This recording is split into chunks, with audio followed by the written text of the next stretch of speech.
Yes, so the challenges phase starts with an action window again, and this is my chance to do stuff, including putting some of these characters into play for my leftover gold. I will show you how to do that, but let's just first discuss what the challenges phase is. So there are three challenge types that exist in this game, as you can see by these challenge icons. And as the active player, again this is the same concept as in the marching phase. As the first player, I am the active player. I can do by default one challenge of each type. So I can do a military, an intrigue, and the power challenge. And then when I'm done, my opponent will become the active player and he can do the same. However, so this is where Casterly Rock is useful. It has a constant ability. It says you may initiate an additional intrigue challenge during the challenges phase. So this refers to me. I control Casterly Rock, and that means I can initiate 2 intrigue challenges and 1 military and 1 power challenge, while Hannes can initiate only 1 of each. And these challenges are optional. I can do all 3, I can do only 1 if I want, I can do none at all, I can simply just pass.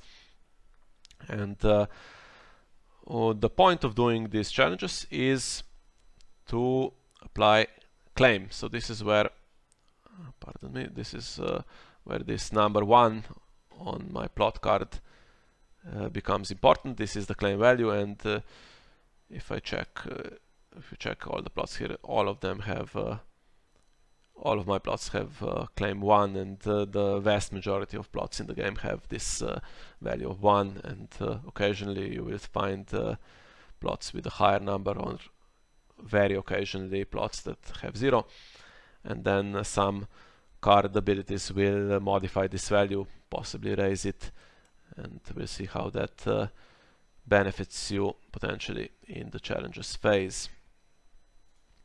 Okay, so the action window is my chance to put to trigger an ability, including putting cards into play with this ambush keyword. As you can see on the Hound, he has ambush 4, and what this means is in the challenges phase action window, I can pay 4 gold from my gold pool. As you can see, I have 5 left to put the Hound into play. And this is not the same as marshalling the Hound, in case there is a card ability that refers to that. For instance, a reaction after a card is marshaled, you will not be able to use that if you put the Hound into play by his ambush ability. So let's do this now. As you can see, I can, if I drag the Hound into play, this will not work correctly. We'll get the red warning again that I've done something weird. So if I just click on the Hound, it will ambush him into play by 4, and that was my action. I passed my action, so it's Mia's turn again. Okay, and then I can do something else if I want to, but let's say I pass, and then we get to this screen here. So now I have the option of the action window has closed, so I have the option to initiate a challenge. I can choose any order, I can click done, and that will pass the opportunity to Hannes to initiate his challenges, or I can do my challenges now. So what do these mean? So when you initiate a military challenge, let's do that to show you. So the game is asking me to declare attackers, or to select challenge attackers, and as you can see, Tyrion is not an option here. It offers me Tywin and it offers me the Hound because these two have the military icon.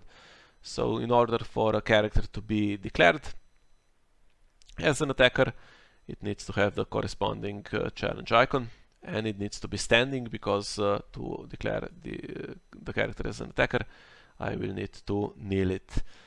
And well, the other part of the process of initiating a challenge, I guess choosing the opponent, is redundant here, because there is only one. You will see this a few times, maybe in some card text.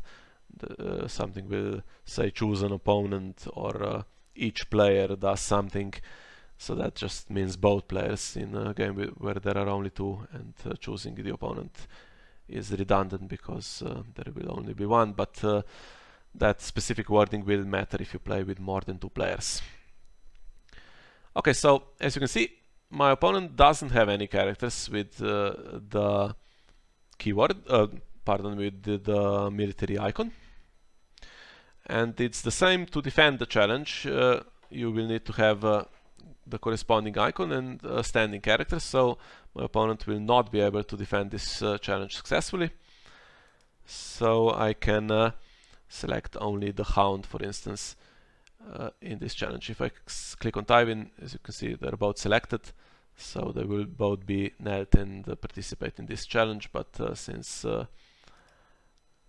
will win with just the Hound, there is no reason to commit Tywin to this challenge as well. So if I click done, as you can see, the Hound is knelt and he is now participating, and in the chat log it says that I have initiated a military challenge with strength 6. As you can see, this is where that number is important, so the Hound has 6 strength, and now the action window opens after attackers are declared. If I had something now, I could use that, but I don't, so I will pass. And now when my opponent passes, he will be prompted with the same options to declare defenders. I don't now can do anything about his attack, but for example, I have this location, Gates of Winterfell, and it has a challenges action. So it's something that I can only trigger during the challenges phase. And I can trigger it basically anytime I have an action window, even during a challenge like now. So I can trigger it now, and I reveal the top of my deck, the card, and I would be looking at it. And if it's a star card, I'm allowed to draw it.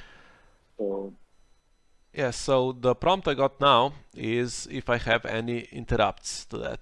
As you can see, there the timer, I've clicked I need more time, and that stops the timer and gives me the other two options. So I can pass, or I can use this card that was highlighted here. So Treachery is an event that I can play from my hand. It costs me 1, and as you can see, I have 1 in my gold pool. And so it says play only if you have if you control a unique Lannister character. This is a play restriction, so I have 3 unique Lannister characters, so no problem here. And it says interrupt. When the effects of a triggered character location or attachment ability would initiate, cancel those effects.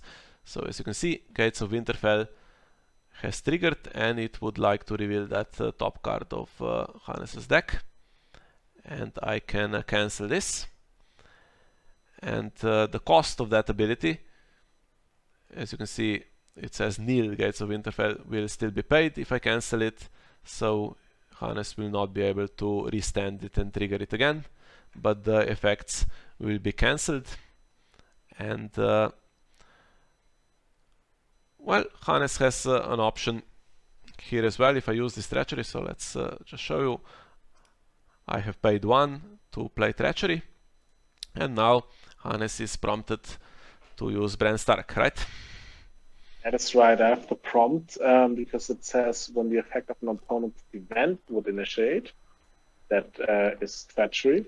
Sacrifice Bran Stark to cancel those effects. So I would have to put him in the discard pile. I only have a few characters on board, and somebody will be killed.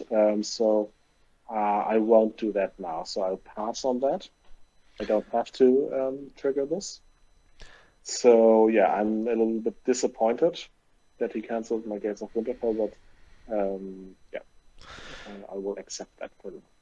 Yeah, so as you can see, the cancel was successful, the gates is knelt, and nothing happened with the Gates of Winterfell. So this is just to show you what cancels look like, but from a strategic point, this is not a good use, for instance, of my... This is a very valuable card, Treachery, and there are worse things that will happen to me that I would desperately need to cancel. So probably not a great play, but just to show you. So this effect now did not happen, but we'll show you, I'm sure, in the next round what it looks like.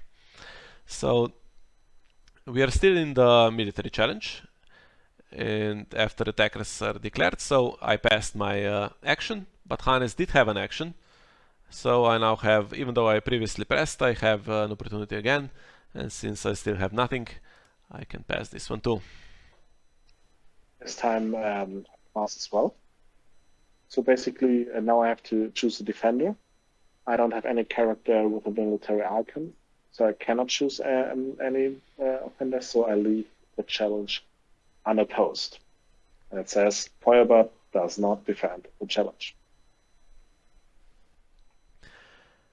Yes, so we are back in another action window after defenders are declared. It's the same thing. So if we both pass here, the challenge will then resolve. I will be determined as the winner of the challenge. So if you want to influence the challenge in any way, this is the last opportunity you have to do that. And if you cannot, the challenge will then resolve. So I can click pass, and then I get another challenge window. I won't do anything either. And now the Hound triggers. He has a forced reaction. And upon his forced reaction, I could use my Begging Brother with his interrupt, because there's a character ability. But as it could be considered something negative, I don't want to cancel it. I might be helping in the half. So yeah. I'm not using the Begging Brother. Okay, so I'm now prompted to resolve this forced reaction on the Hound. So as you can see, I won the military challenge. It's 6 versus 0, and this is, I guess, a good opportunity to talk about this exact sequence of what happens during the challenge. So you will often come across, I think it's in the FAQ as well at the bottom, or maybe in the rules. So this acronym DUCK, D-U-C-K, that describes the sequence of resolving the challenge. So D stands for determined winner, and as you can see, it says here that I won 6-0, and this is now basically set in stone. This will not change even if characters that participate in this challenge are somehow removed, or something happens that alters the strength of characters. This is already determined. So the reactions to winning the challenge happen in this step, and as you can see, the Hound is a forced reaction, so the forced reactions always need to be triggered before normal optional reactions. And let's see what the Hound says. So after you win a challenge in which the Hound is participating, so this first part of the text is something we call triggering condition. So in the rules, the entry for triggering condition is very long and complicated, so I guess maybe at the end of the game we can have a detailed look at that, but for now we'll just simplify it. So basically, winning the challenge is the triggering condition for the Hound, and his forced reaction reacts to that. And then it says you may discard one card at random from your hand. If you do not, return the Hound to your hand. So the game now prompts me, do I want to discard a random card? So one of these will be discarded and the Hound will remain in play. Or if I choose no, the Hound will return to my hand. So forced reaction basically implies that something bad for me is happening, but and I guess we're going into strategy a little bit here. You will probably, once you play a few games, see that cards like the Hound that remove themselves from the board and go back to your hand, this is something that often is beneficial to you, and you might not want to cancel abilities such as that. So if I click no, the Hound will return to my hand, and then if there are other reactions to winning the challenge, they can be triggered, but since neither of us has any, the game proceeds to the next step. So in the duck Maybe sequence, one thing we can inject here, Mia, is that, for example, Caitlin's ability says your opponents cannot trigger card abilities.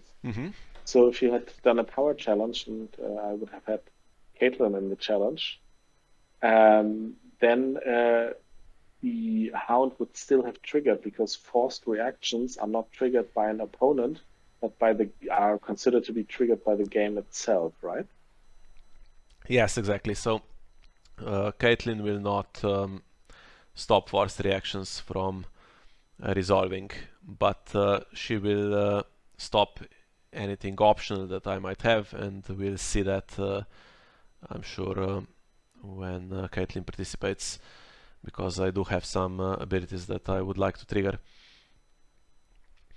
So the next step in the duck sequence, the U stands for unopposed. As you can see, I've gained 1 power from an unopposed challenge. So what does this mean? Since there were no defenders and the strength of the losing player was 0, the challenge is considered to be unopposed. So in order to win the challenge in the first place, I need to have a value higher than 0 myself, which will almost always be the case, since if I can initiate a challenge, I will by default have some character with some kind of strength. Usually, I guess there are exceptions if you can think of an extreme scenario where that wouldn't be the case, but normally it is.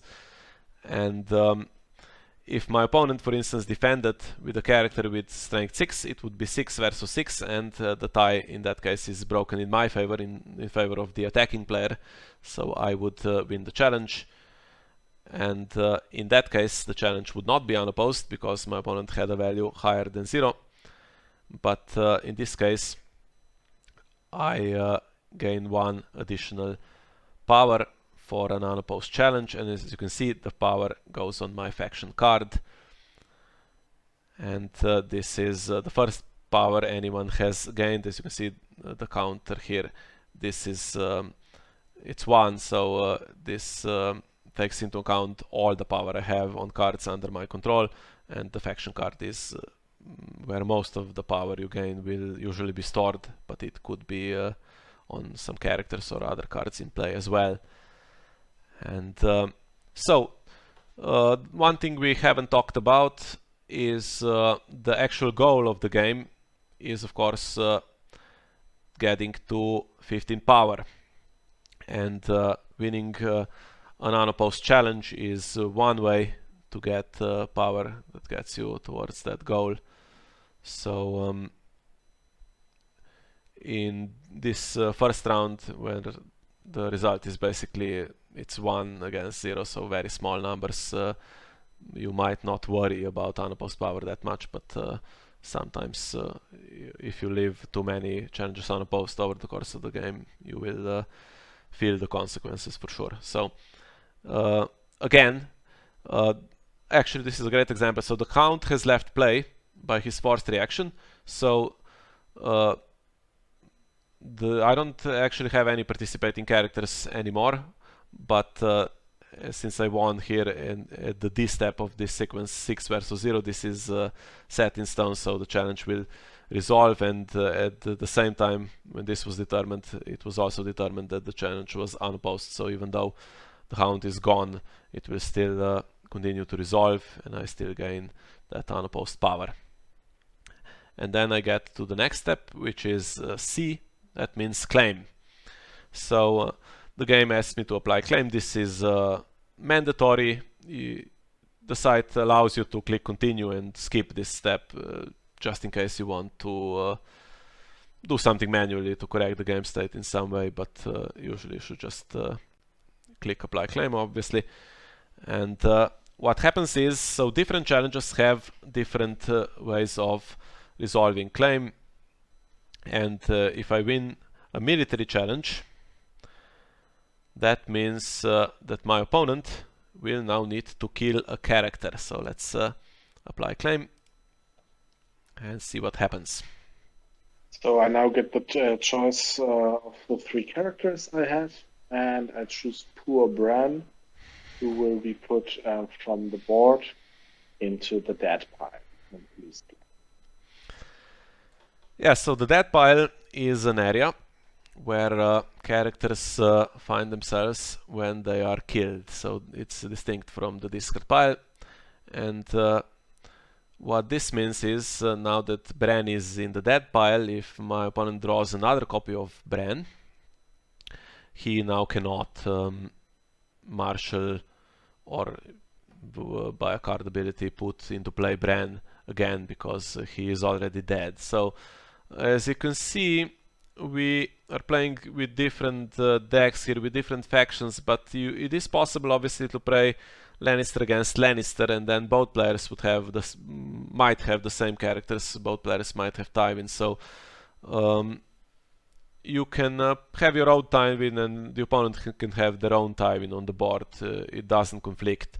And if, for instance, I was playing Stark and my opponent's Bran was dead, that doesn't really affect my Bran. I could still play my Bran just fine. Okay, so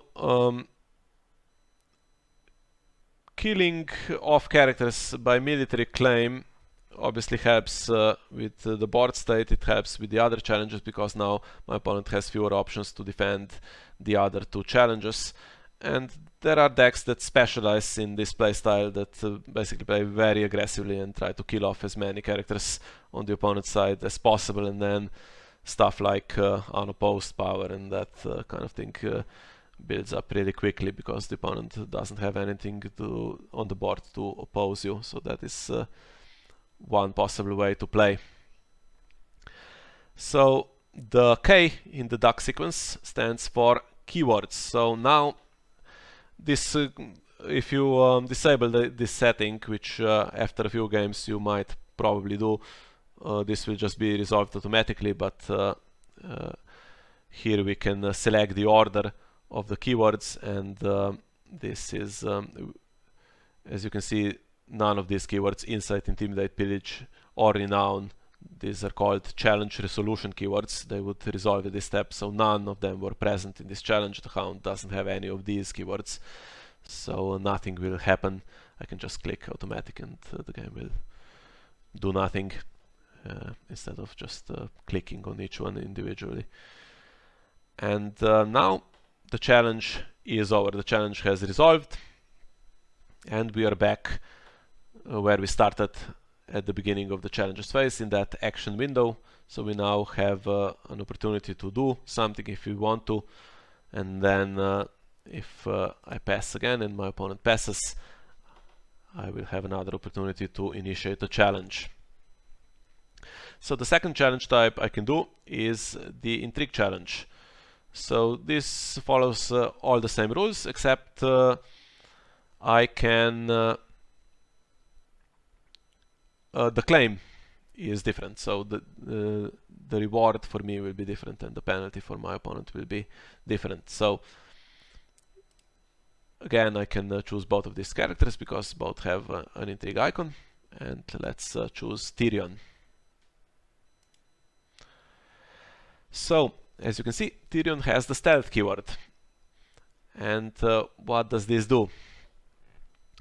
So when a character with stealth is declared as the attacker, he can choose one character on the opponent's side. In this case, I can choose either Caitlyn or the Begging Brother, and I can bypass that character with stealth. And when we get to the point where the opponent has to declare defenders, the character that was bypassed by stealth cannot be declared as a defender for that challenge. So for instance, if I declared Tyrion without stealth now, I would have 4 strength in the challenge, but my opponent could defend with 4 and 3, so with 2 characters for a combined strength of 7, and I would not win that challenge. But if, for instance, Tyrion bypasses Caitlyn here, Caitlyn will not be able to defend this challenge, and Tyrion will be too strong for the Begging Brother. So I can click done. This is optional. I can choose not to bypass anyone, but usually you might want to do that. So if there was a character, for instance Bran, still on the board, even though he doesn't have an Intrigue icon, I can bypass him too, but this is usually not a good idea because he cannot normally defend anyway. He would need some other card effect that would allow him to defend an Intrigue challenge without the corresponding icon. So let me bypass Caitlyn here, and now it's asking me if I have any reactions to a challenge being initiated, and I do.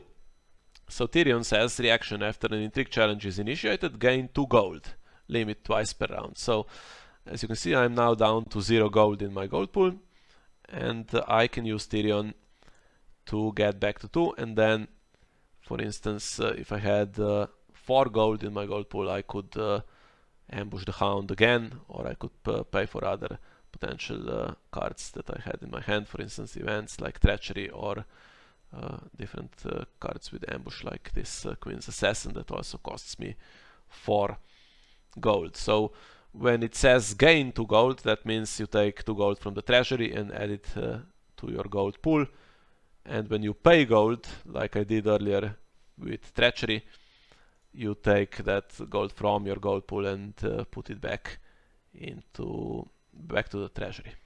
So if I click on Tyrion, he will now attempt to gain those 2 gold, but again, we have Begging Brother. Has an interrupt. So now I know that he might try to accumulate more gold to get the Hound back in. So I don't want Miha to gain the 2 gold.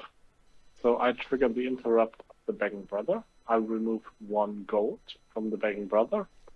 And the reaction of Miha does not cancel, and he does not get the gold. As you can see, it limits twice per round on Tyrion. So that means I can initiate an additional Intrigue challenge because I have casted the Rock. And if I triggered Tyrion again, for instance, that would be my second attempt this round. And then if Hannes initiated an Intrigue challenge when it was his turn, this would be the third trigger, and since Tyrion has a limit twice per round, he could then not react for the third time. And even though he was cancelled this time by the Begging Brother, that attempt to trigger still counts towards the limit for Tyrion. So limits and maxima, this is a rules entry that you might want to read. These are quite important. So limits will be on cards in play, usually on characters and locations. So the only one we have now is, I think, is Tyrion, and these are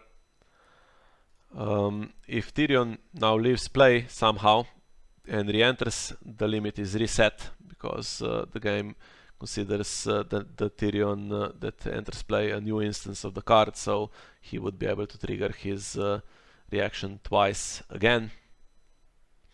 And a max it works slightly differently, but I guess I'll show you that when a card with a max gets played. And the third entry that is mentioned is something like, I think, Sandstead, where it says limit 1 copy per character. So this will be on attachments. That then means that only 1 Sandstead can be attached to a particular character. We will discuss how attachments work next round. As you can see, I have a couple here in my hand that I will attempt to marshal next round. Okay, so we are now in the action window after attackers are declared, so I've initiated a strength 4 intrigue challenge, and I can see if my opponent will defend this one. Yes, cannot choose Caitlyn now. I can only choose the begging brother, and I will choose him to defend. So I kneel him, and he enters a challenge with strength 3. Okay, so 4 on the attacking player side and 3 on the defending player side. It is possible to manipulate this number with card abilities now in these action windows, but I don't think that will happen. So Stark is a faction. I'm sure if you play it, you will soon see that plays very, I guess you could say very honestly. It has all the cards that do something are on the board. They won't have many tricks in hand, and they're not very good at changing the strength of characters once they are already in the challenge, whereas Lannister and some other factions do like to play cards from their hand during the challenges phase. So I don't have any action more. I have to, yeah, I will lose this challenge, but there's nothing I can do about that. Yeah, so again, we start with reactions to winning the challenge, which don't exist in this particular instance. So as you can see, 4-3. So the number that matters here is obviously that it's greater than 0, which will stop the unopposed power. But apart from that, if it's something like 18-1 or if it's 4-3, it often will not make any difference. The only thing that matters is whether the challenge is unopposed or not. But there could be some cards that reference this difference in the strength by which the challenge was won. Winning by 5 is often something that appears on card abilities, and I think my opponent will have over the course of this game possibly a card or two that refer to winning a challenge by 5 strength. As you can see, we've already skipped to the claim part of the challenge. We didn't get any power for unopposed this time, and I can apply claim. So the intrigue challenge means that when I win it, my opponent has to discard 1 card from their hand at random. So I say 1 card, and we saw 1 character being killed previously, so this is the claim number here. The claim value on my plot is 1, which means 1 character killed for a military claim and 1 card discarded for intrigue claim. So this is where this number is important. If you have a claim larger than 1, for instance, when I did the military challenge, if I had claim 2, it would be very damaging for my opponent. But as you will see, plots that have a higher claim value will often have a worse gold value to compensate, or they will have some sort of detrimental ability that will hinder you if you want to have an increased claim value. And yeah, on the other hand, if you have a plot card with a very high gold value, usually there won't be anything as that plot does. And noble cost, for instance, is 5, but effectively it's 7 because it also reduces the cost of 1 character by 2. So it provides you 7 gold worth of 7 worth of gold, I guess. And it has no other ability apart from that. And there are some plots that have an even higher number, 9 or 10, and these plots will have some kind of detrimental ability that actually hurts you because it gives you so much gold. So if I click apply claim, now 1 card at random will be discarded from my hand. As you can see, Hannes had 6 in hand and now he has 5, and this direwolf pup was discarded. And yeah, so there is some variance here obviously in every game, because this is a random trigger. It can discard something really good, or it can discard something that is not very important, like this direwolf pup.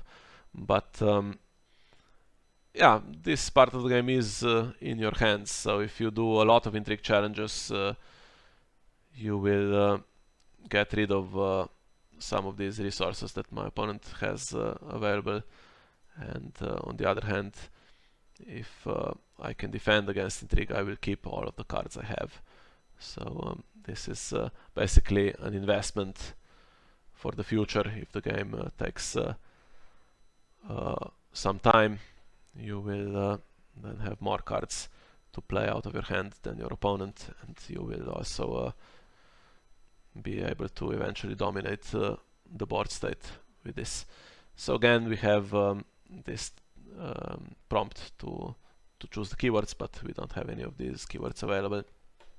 So we will pass that, and we are back to the action window.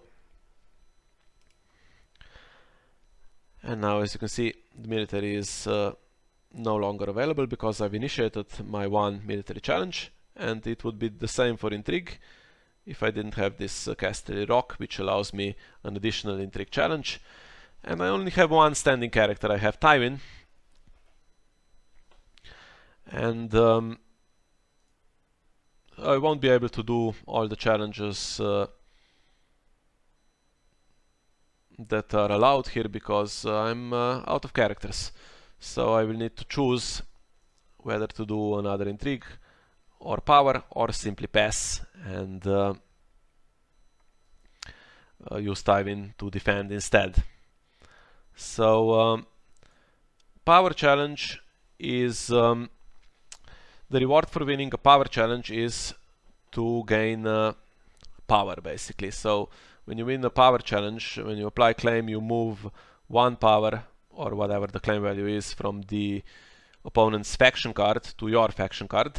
And in the early game, as you can see, Hannes doesn't have any power. So if I did a power challenge and won, the claim would not do anything. So this is not something I'm looking to do at the very start of the game. But since getting to 15 power is the goal of the game, this will become increasingly more important over the course of the game.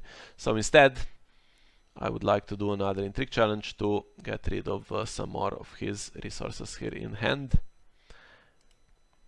And again, I can use Tyrion and this time I choose not to cancel it, but because I just don't want him to get to 4 gold overall, to jump in the Hound again.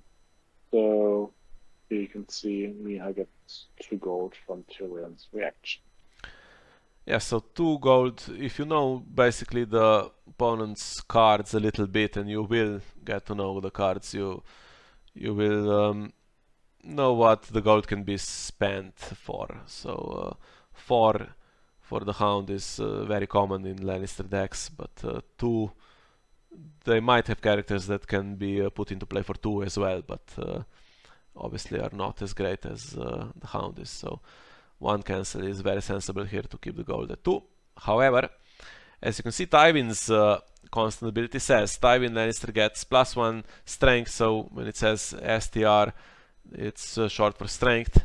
So he gets +1 strength for each gold in your gold pool. So I now have 2 gold in my gold pool, so when I initiated the challenge, he was he had 6 strength before, but now with Tyrion's reaction, I get 2 gold in my gold pool, and Tywin's strength goes up to 8. But in either case, he was stronger than Caitlyn. Now I could defend, but I choose not to defend, and I leave this challenge unopposed. Yeah, so Caitlyn, when she is participating in the challenge, your opponents cannot trigger card abilities. So that means something like Tyrion or Begging Brother is a card ability that you might want to trigger during a challenge. However, Tywin's ability is constant, so it's not a triggered ability, and if Caitlyn participated, it would not stop Tywin's strength boost here. He would not drop down to 6, he would remain at 8 strength. It would also not hinder any challenge resolution keywords like renown, for example. So that would happen if I had a challenge or not.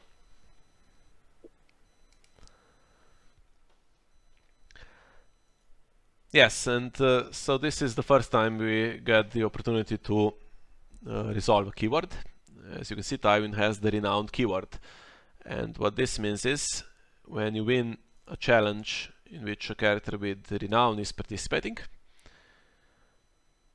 that character gains 1 power. And this power is put directly on Tywin. As you can see, I have 2 on my faction card and 1 on Tywin, and my power counter says 3.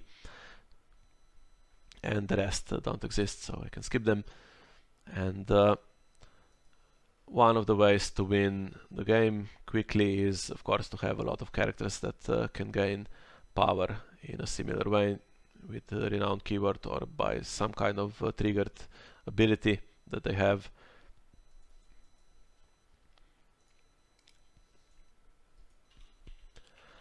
And now I could initiate a power challenge. However, I don't have any characters left, so let's just see what happens if I click on the power challenge. It will prompt me to select attackers, but I don't have any attackers, so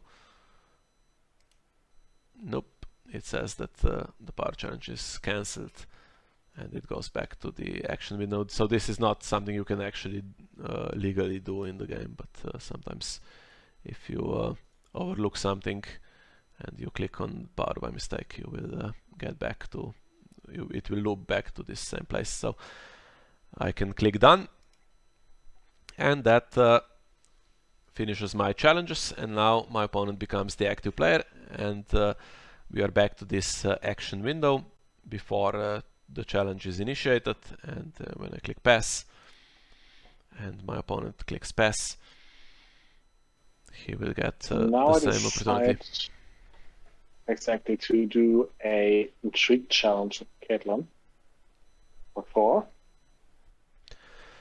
Okay, so Caitlin is now participating. So I've used Tyrion twice, but if I didn't use Tyrion, if I still had one possible trigger here, I now could not trigger this because Caitlin is participating in a challenge. So as soon as a character is declared either as an attacker or a defender, it is considered to be participating in that particular challenge, and that stops Tyrion being able to react. So as you can see, I cannot defend this one successfully or defend at all, and I cannot declare any defenders.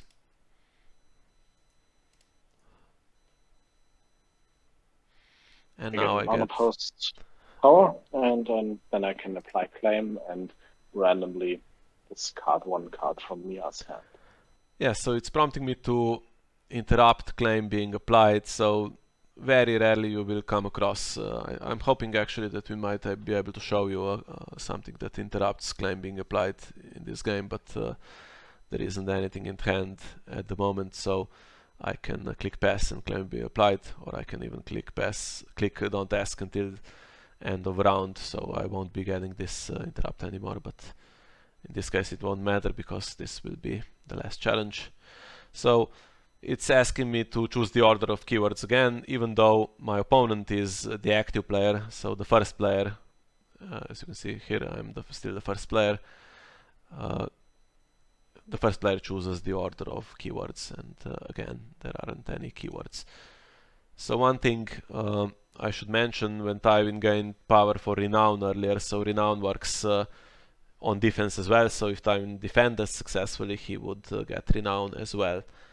And some keywords don't work on defense, we'll get to those. And now we are in the action window again, so this is the action window before the next challenge is initiated, and you will always have this last opportunity to do something, even though we can see that all characters are knelt and then that nothing else will be initiated. You still have an option to do something. For instance, if I had 4 gold, I would be able to ambush the Hound again in this action window, and if I click pass and my opponent clicks pass, the action window will close. So you need to be careful, because for instance, if there were characters standing and I really wanted to ambush the Hound, but I wanted to wait, and my opponent now passed his challenges, this window would close and the phase would end. So sometimes those mind games will be in effect, and you need to be careful that you don't pass too soon before you do everything you need to do. Exactly. Now all my characters are null, so I can't really initiate a challenge. But I have an action window, and I'll use the Northern Armory to stand a Stark character. And this would then be a Caitlin Stark again, because I want to do a power challenge to get at one of Miha's juicy power on his faction card. So I initiate a power challenge with Caitlin. So you can basically use a character in several challenges. Basically, there's no limit as long as you're legally allowed to include the character. You can initiate several challenges, both on attack, but also include them on defense several times if you have the ability to stand them again, or if they don't kneel for particular card abilities challenge. So this is also unopposed. I get a power of unopposed, and then I apply claim, and Miha gets one power less on his faction card, and I get one power more online. Again, we'll skip the keyword. So after all of this, as you can see, Hannes has 3 and I have 2 power in total, and all of his power is on the faction card, but I have 1 on the faction card and 1 on Tywin. So when it was my chance to do the power challenge, I couldn't steal anything from the faction card, but Hannes now has the power I gained for unopposed to steal when it was his turn for the power challenge. So he comes out ahead on power. And we are back to this action window, and this time we will pass it, and the challenges phase will end. And now we come to the dominance phase. So if you have any characters that are still standing, or if you have any leftover gold, this does not go to waste. As you can see, I win dominance 2 versus 0. So what does this mean exactly? Dominance, what happens is you count the strength of all of your standing characters. So for instance, if Tyrion was standing, he would count as 4 towards my dominance total, and also all the gold that is left in your gold pool by this point. So I have 2 gold, and Hannes has 0 gold and no standing characters, so I win dominance 2 versus 0. And the player who wins dominance also gains 1 power for their faction. So when a player wins power or gains power for their faction, it means the power goes on the faction card. And I am now up to 3 power in total as well. And yeah, so this is something that you need to keep an eye on throughout the challenges phase to see what the situation is like for dominance. Sometimes you might not bother thinking too much about it because it's just 1 power, but sometimes it could be important, and some factions, for instance Baratheon, specializes in this power gain in the dominance phase and has some triggers as well that can gain additional power or do something useful and beneficial when you win dominance. And then we come to the action window in the dominance phase. So this one is usually there won't be much to do here, but there could be, so check if you have anything here. And if you have any cards left standing that can do something useful, this is the last time they can be used, because in the next phase everything will stand. So if you have something that kneels in order to trigger its effect, you can use it here and it will then immediately stand when we get to the next phase, but there is nothing on the board like that at the moment. So again, we both need to pass the action window, and we come to the standing phase, and this is where all the cards in play simultaneously stand. As you can see, all my characters stand, and all the locations stand except for Northern Armory, because it says Northern Armory cannot stand. So the word cannot is important as well. It's the rules entry specifically says that the word cannot is absolute and cannot be countermanded by other abilities. So for instance, if Hannes had an ability that says stand the location, he could not use it on the Northern Armory because the Northern Armory cannot stand. And the faction cards sometimes can be knelt as well, and if they were knelt, they would be standing here as well. As you can see, we both play this agenda that we haven't talked about yet, so it has an action ability that says kneel your faction card to reduce the cost of the next loyal card you marshal or play this phase by 1. So if we use that, this is the point where the faction card would stand as well. Maybe just to emphasize this point, this also helped me to understand that this cannot is really absolute, and there are many exceptions to many other rules, but there's no exception to cannot. No, never, ever. So cannot is really, really always absolute. This is really important to remember that. Yeah, so Northern Armory is, as you can see, it was very useful in the previous in the challenges phase. So if this could stand, it could be used the same way next round. So that's why this restriction is here. That basically it's a one-time use, and if you want to reuse it, it needs to basically you need to get it off the board in some way and then replay it so that it enters play standing again. So all cards that enter play by default enter play standing, and then they can be knelt in the challenges phase or by some card abilities. But it's not completely useless, so because even though it's kneeling, this +1 gold still applies, so that remains in effect. Yeah, so yeah, this is actually a good point. Often new players ask whether cards that are knelt still provide these passive bonuses like the gold modifier. Yes, so it doesn't matter if the card is standing or knelt. As we saw even with Tyrion in this round, he could still gain the gold even though he himself was knelt. So it doesn't matter for his reaction. If card needs to be standing to trigger, it will say so. It will say something like while Tyrion is standing, you can gain gold or something like that. But by default, it doesn't matter whether the card is standing or not in order to trigger its ability. So the standing phase has the same action window. After all the cards stand, we have opportunity to take actions, and so as you can see, I have 2 gold in my gold pool. In the next phase, I will lose this gold. So if I have something to spend it on, this is my last chance. Otherwise, it will go to waste. And with Tyrion gaining gold in the challenges phase, this will often be the case for Lannister, that you might end up with gold that you cannot spend in any way. And when we pass this one, we will come to the taxation phase.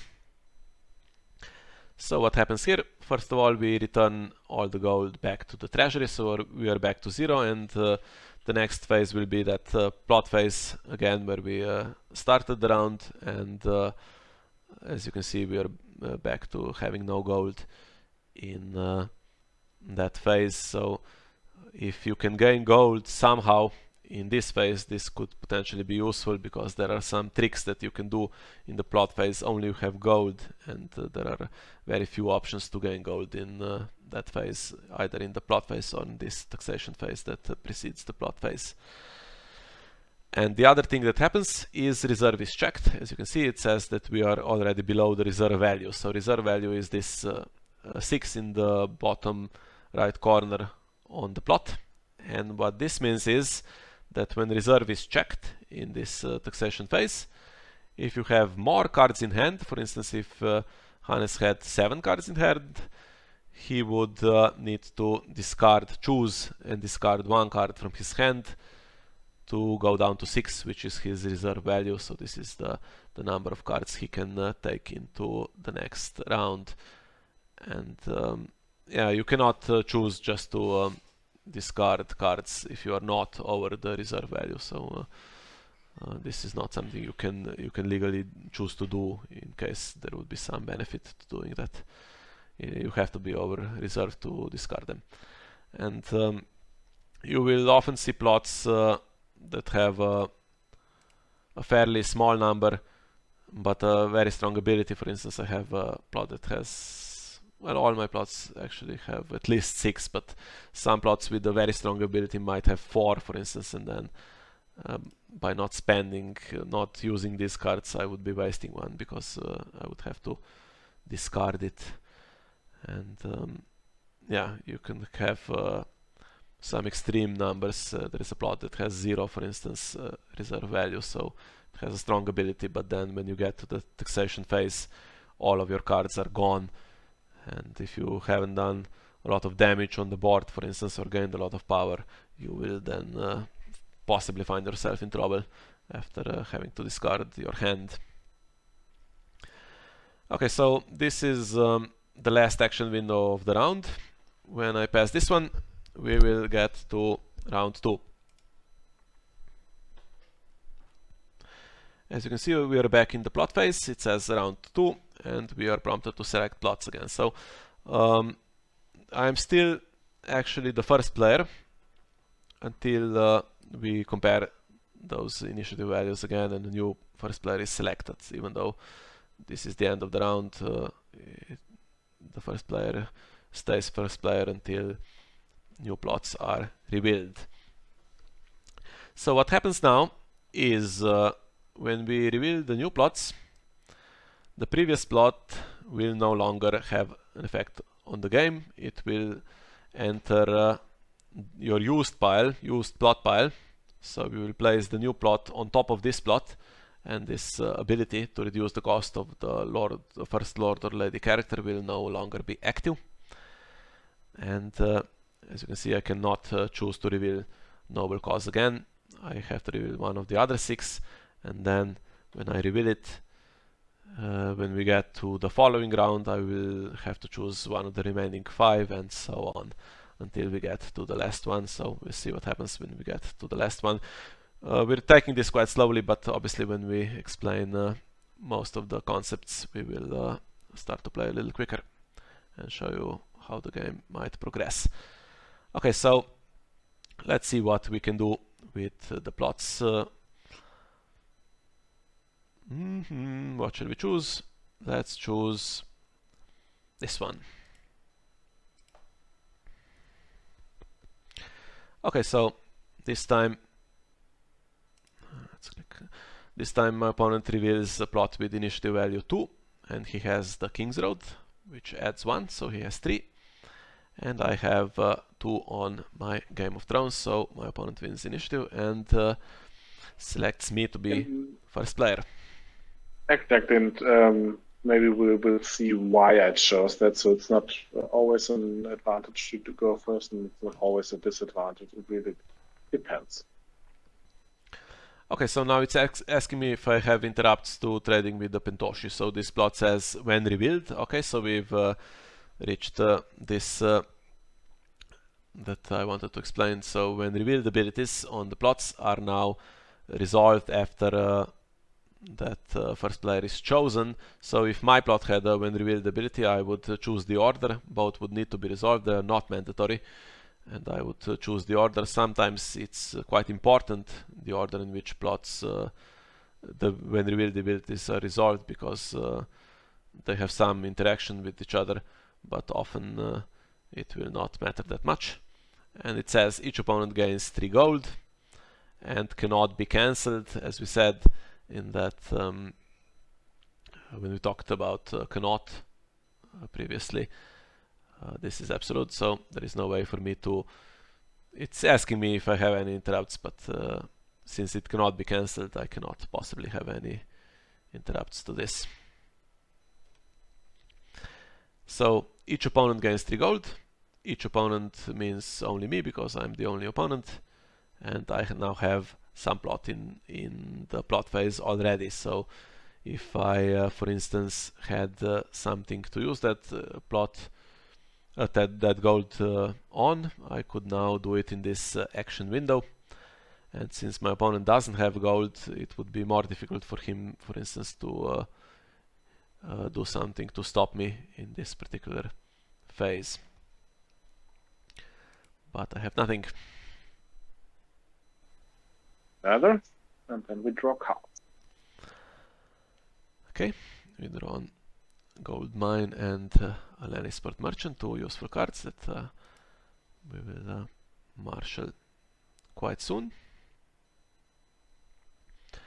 Okay, so as you can see, I now have 9 gold. I had 3 previously from this trading with the Pentoshi plot. Then I collected 4 for Game of Thrones and also 2 for the modifier on timing. And I have nothing else, no economy locations like this Northern Armory, and this is not a great situation, so I've drawn one here and I shall marshal it. So it costs 2 and I pay 2 to marshal it. And as you can see, the locations are in the back row here, and in the front row are the characters. So if you play in person, obviously these cards will be facing the other way so that the opponent has them in front of him. But in this case, it's all displayed in this way so that I can read it. And for my opponent will see it from the other side. So if we saw his screen now, there would be his hand at the bottom here and his faction card, and I would be on top, and my characters would be also facing him so that he could read them. Okay, so Gold Mine has that gold modifier that will help me in future rounds, and it also has an action. So it says kneel Gold Mine and discard 1 card from your hand to draw 1 card. Okay, so I can basically use this once because it kneels in order to do the effect. And if I had a card here that I didn't like and I thought I could draw something better, I could use the Gold Mine here. But I don't know what the card on top of my deck right now is, so I have no way of knowing if that is useful or not. And you might, for instance, Tyrell has some card abilities that allow you to see or to look at the top card of your deck. So you might have, if you play Tyrell, you might have often have knowledge of your of the top of your draw deck. But in this case, it would be a complete gamble, and if I was not in a good position, I might take that gamble here, but I am actually quite happy. So I will play this non-unique character, Lannisport Merchant, and this has a marshalling action. Says kneel Lannisport Merchant to reduce the cost of the next Lannister character you marshal this phase by 1. So again, I have 6 gold, but if I use this character, for instance, I could it would be like having 7 gold. For instance, I could play Marshal Sir Jaime Lannister for 6, and then he would cost 5, and I would have 1 more gold remaining for this attachment, and this is something we can try to do. And so Begging Brother has an option to cancel my Lannisport Merchant, but it's quite a valuable card, and as you can see, so Hannes was able to bestow 2 gold on it when he marshaled it, and 1 was spent. Interrupt forces you to discard 1 gold from Begging Brother, and there is 1 left, so 1 thing can be cancelled, and cancelling this reducer character is not worth it. But that does allow me to marshal Sir Jaime Lannister. As you can see, Tywin, whenever a character's strength is different to his printed strength, it will be displayed here. It says S7. That means even though he's strength 6 by default, he has 7 because of his constant ability. And P1 means he has 1 power on him, and the D1 means he has a duplicate. As you can see, duplicate is placed just underneath him so that it's visible. And I have 1 gold left, and I can play this or marshal, I should say marshal, because you marshal cards attachments, locations, and characters, and you play events. That is the proper terminology if you want to be exact. So I can marshal this milk of the poppy, and it's asking me which character I should attach it to. So it's an attachment, I need to attach it to a character. Sometimes attachments can go on other cards, for instance locations, but it will need to say that by default it goes only on characters. And it says treat attached characters printed text box as if it were blank. So if there is a character I don't like, for instance Caitlin, who stops my triggered abilities, I can attach this to Caitlin, and now Caitlin cannot, her text does not apply. Except for traits, it says, which means she still is a lady, and whatever else, the 7 house tally. But this part, while Caitlin is participating part, does not apply any longer. So attachments usually will be one of two types. You can have what we call positive or negative attachments. Negative attachments will usually go on your opponent's character and give them some kind of detrimental effect, in this case blanking the text box, and positive attachments will usually go on your own characters and you can give them something beneficial when you attach a card to them. And this card will stay on Caitlin until Caitlin leaves play, or until the attachment is somehow removed by a card ability. And as you can see, it has the terminal keyword, and also the explanation in brackets says if attached card leaves play, discard this attachment.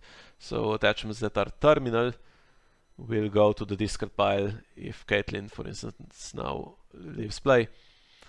But attachments that are not terminal will return back to your hand when attached character leaves play. So that's all I had in this marshalling phase, and now a lot of gold for my opponent to work with. All right, yeah, and that totally helps me not at all. So I don't have good cards, so I'll marshal a Winterfell Steward, which is the equivalent to the Slammers Merchant or Stark. I'll use an attachment on Caitlin Stark. I use Ice. It gives her +2 strength, and if I win a military challenge with her, I can sacrifice Ice to choose and kill a character. And I will marshal another attachment and put it on Caitlin, which is Blood of the First Man, which gives her another trait, the Old Gods trait, which up until now does absolutely nothing, but that might change in the future. And I can add her now into other challenges where other Stark characters are participating, which is especially helpful if she does not have Milk of the Poppy, but which might also be a way in which I can actually use Ice, because Ice can only be triggered when winning a military challenge, and Caitlin does not have a military icon. But with Blood of the First Man, I will be able to enter her also into challenges in which she does not have the icon, for example, military challenge. And then I have 6 gold left, and I cannot marshal anything anymore. So this is a situation where I have a lot of gold, but I don't have the necessary cards that are helpful in hand, because Miha discarded 2 cards last round and his Intrigue challenges. So gold is important, but so are the right cards. So both important to have gold, but also to have enough draw, to have enough cards, because I cannot make any use of this gold. That's a problem.